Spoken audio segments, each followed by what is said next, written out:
नमस्कार दोस्तों, मैं जीवन कुमार। हमारे चैनल वास्तु ज्ञान सागर में आपका स्वागत है।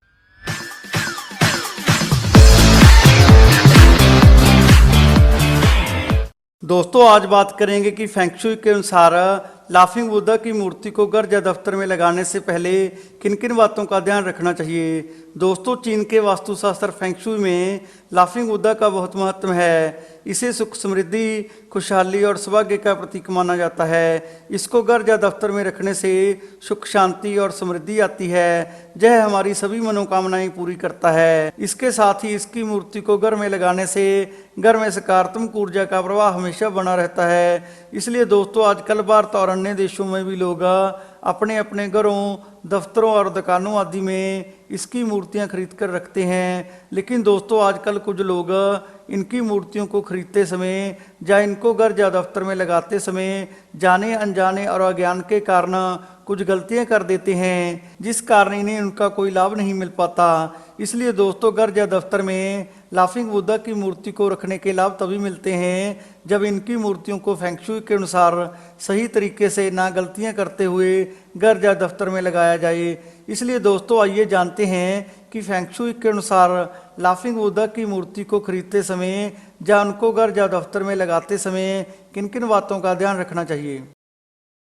फेंग शुई के अनुसार लाफिंग बुद्धा की मूर्ति को रखने के लिए सबसे उत्तम स्थान घर या दफ्तर के प्रवेश द्वार के पास होता है। दोस्तों, इस मूर्ति को घर के प्रवेश द्वार के पास इस प्रकार रखा जाता है कि मुख्य द्वार से प्रवेश करने वाले व्यक्ति को प्रवेश करते ही यह मूर्ति दिखाई दे और उसे ऐसा प्रतीत हो कि मानो लाफिंग बुद्धा हंसकर उस व्यक्ति का स्वागत कर रहा है। दोस्तों, इसका मुस्कुराता हुआ चेहरा देखकर आपके घर में आने जाने वाले लोग घर में प्रवेश करते ही खुश हो जाएंगे। इसके साथ ही इसकी मूर्ति को घर के प्रवेश द्वार के पास रखने से यह घर में प्रवेश करने वाली नकारात्मक ऊर्जाओं को रोकता है, जिससे घर में सकारात्मक ऊर्जा का प्रवाह हमेशा बना रहता है। इसलिए दोस्तों, लाफिंग बुद्धा की मूर्ति को हमेशा घर या दफ्तर के मुख्य द्वार के पास रखना ही उत्तम होता है।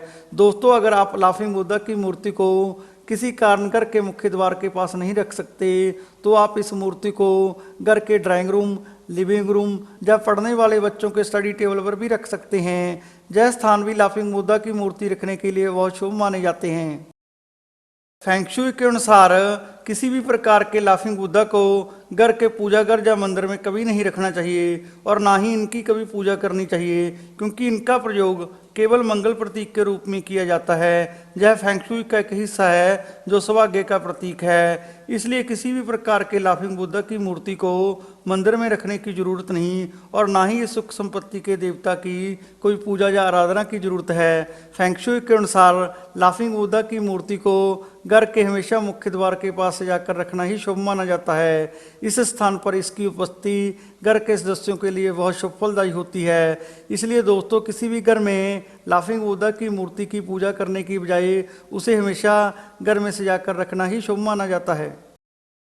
फेंग शुई के अनुसार किसी भी घर या दफ्तर में रखे जाने वाली लाफिंग बुद्धा की मूर्तियां कभी भी टूटी हुई, खराब या दिखने में धुंधली नहीं होनी चाहिए, क्योंकि ऐसी मूर्तियों को घर या दफ्तर में रखना बहुत अशुभ माना जाता है। ऐसी मूर्तियों को घर में रखने से घर में नकारात्मक ऊर्जाओं का प्रभाव बढ़ने लगता है। इसलिए दोस्तों, लाफिंग बुद्धा की मूर्ति को खरीदते समय इन बातों का हमेशा ध्यान रखें। फेंग शुई के अनुसार दोस्तों, लाफिंग बुद्धा की मूर्ति खरीदते समय इस बात का ध्यान जरूर रखें कि लाफिंग बुद्धा की मूर्ति प्लास्टिक या प्लास्टर ऑफ पेरिस की नहीं बनी होनी चाहिए, क्योंकि इस मटेरियल से बनी मूर्तियां अच्छी नहीं मानी जाती। फेंग शुई के अनुसार सिरामिक धातु से बनी लाफिंग बुद्धा की मूर्ति बहुत उत्तम होती है। इसलिए दोस्तों, जब भी आप लाफिंग बुद्धा की मूर्ति खरीदें तो कोशिश करें कि वह हमेशा सिरामिक धातु की ही बनी होनी चाहिए।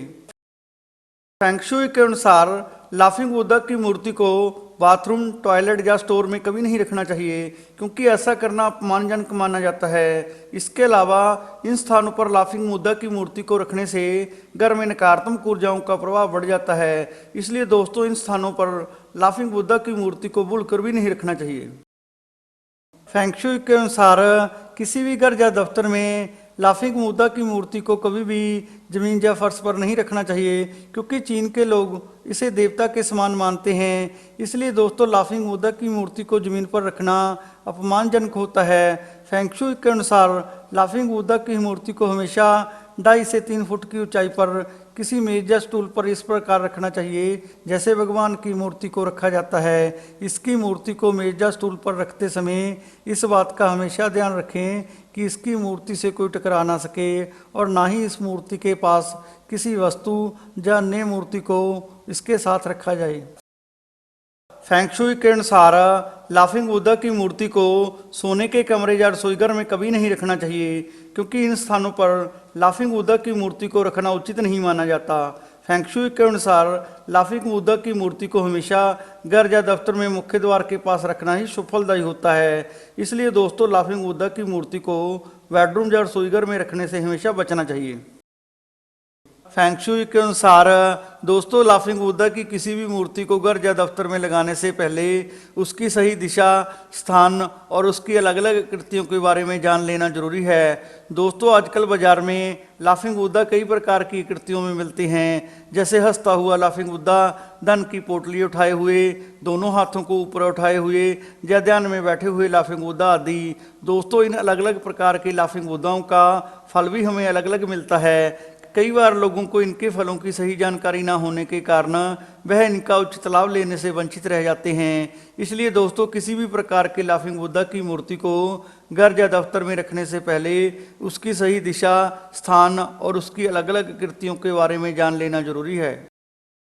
फेंग शुई के अनुसार किसी भी घर या दफ्तर में रखे जाने वाली लाफिंग बुद्धा की मूर्तियों की हमेशा नियमित रूप से साफ सफाई होनी चाहिए। इन पर कभी भी धूल मिट्टी आदि नहीं जमने देनी चाहिए, क्योंकि चीन के लोग इसे देवता के समान मानते हैं और इनका बहुत सम्मान करते हैं। इसके अलावा इनकी साफ सफाई ना होने के कारण घर में सकारात्मक ऊर्जाओं का प्रभाव कम होने लगता है। इसलिए दोस्तों, इनकी साफ सफाई का हमेशा विशेष ध्यान रखना चाहिए। फेंग शुई के अनुसार लाफिंग बुद्धा की मूर्ति को कभी भी गंदे या पवित्र हाथों से नहीं छूना चाहिए, क्योंकि चीन के लोग इसे देवता के समान मानते हैं और इसका बहुत सम्मान करते हैं। फेंग शुई के अनुसार ऐसा माना जाता है कि अगर आप हर दिन लाफिंग बुद्धा के बाहर निकले हुए पेट को सहलाते या रब करते हैं तो आपका दिन अच्छा जाएगा, जय आपकी हर मुराद पूरी करेगा और आपके पास धन की कभी कमी नहीं होने देगा। लेकिन दोस्तों, लाफिंग बुद्धा के पेट को रब करने से पहले इस बात का ध्यान जरूर रखें कि आपके हाथ हमेशा साफ सुथरे होने चाहिए। इस मूर्ति को गंदे या पवित्र हाथों से कभी नहीं छूना चाहिए। फेंग शुई के अनुसार दोस्तों, जिन व्यक्तियों के घर या दफ्तर में लड़ाई झगड़ा ज़्यादा होता हो या घर में हमेशा क्लेश या तनाव की स्थिति बनी रहती हो, तो ऐसे लोगों को दोनों हाथ ऊपर उठाए लाफिंग बुद्धा की मूर्ति को अपने घर या दफ्तर में कभी नहीं रखना चाहिए, क्योंकि इससे परिवार में क्लेश और बंटवारा होने की स्थिति बन जाती है और कई बार घर की महिलाएं भी हीन भावना की शिकार होने लगती हैं। इसलिए दोस्तों, अगर किसी लड़ाई झगड़े वाले घर में लाफिंग बुद्धा की ऐसी मूर्ति हो जिसमें उसने दोनों हाथ ऊपर किए हो, तो ऐसी मूर्ति को तुरंत ही घर से बाहर निकाल देना चाहिए और इसके स्थान पर बैठे हुए लाफिंग बुद्धा की मूर्ति को अपने घर में रखना चाहिए। यह मूर्ति आपके घर के तनाव भरे वातावरण को शांत करने में बहुत लाभदायक सिद्ध होगी। दोस्तों, कहते हैं कि ज्ञान बांटने से ज्ञान और बढ़ता है, इसलिए आप हमारे चैनल को अपने दोस्तों और रिश्तेदारों से शेयर करें और आगे की जानकारी प्राप्त करने के लिए हमारे चैनल को सब्सक्राइब और लाइक करना ना भूलें। धन्यवाद।